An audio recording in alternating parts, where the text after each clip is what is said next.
అండి.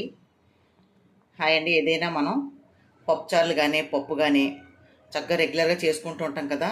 అలాంటప్పుడు దీనికి డిఫరెంట్ టేస్ట్ రావాలి, అలాగే డిఫరెంట్ ఫ్లేవర్ రావాలనుకుంటే చక్కగా చూడండి. ఇదిగో మిరియాలుని, అలాగే కొద్దిగా ఈ మిరియాలని కచ్చపచ్చ దంచుకొని, అలాగే ఎల్లుల్లిపాయ కూడా దంచుకొని చక్కగా చూడండి ఇలా వేసుకొని ఫస్ట్. ఫ్లేవర్ చాలా చాలా బాగుంటుంది.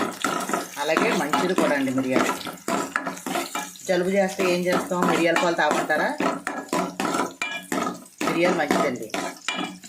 పూర్వం మన తాతల ముత్తాతల టైంలో కారానికి బదులు మిరియాలు నూరుకొని వేసుకునేవారట. అందుకే వాళ్ళు అన్ని సంవత్సరాలు బతికారు.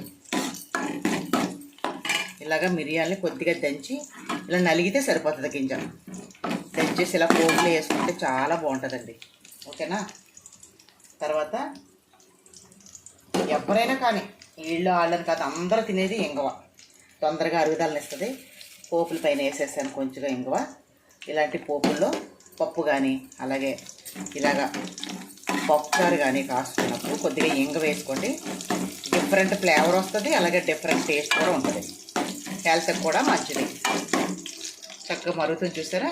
ఇందులో వంకాయ, బెండకాయ, టమోటా, ములక్కాడ ముక్కలు, క్యారెట్ ముక్కలు ఇవన్నీ వేసి చక్కగా పప్పుచారు మరగనిచ్చి ఈరోజు చూడండి 2 పూటలకే ఏ కూర లేకపోయినా ఏవో పిండి వడియాలు ఏవో ఉంటాయి కదా, అవి వేసుకొని చక్కగా తినేయచ్చమాట. చూడండి, వారం కూరగాయలు తెచ్చుకుంటాము మనం.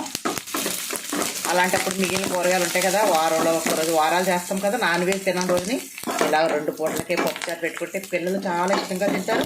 తొందరగా డైజెషన్ అవుతుంది, ఒంటికి కూడా చాలా మంచిది. అలాగే మునగాకు కూడా మరిగేటప్పుడు ఒక గుప్పుడు మునగాకు వేయండి. ఓకేనా?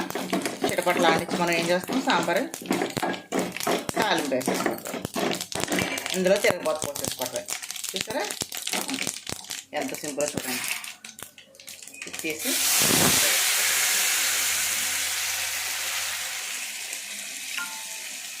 అదిగా. ఓకేనా? అయిపోయింది.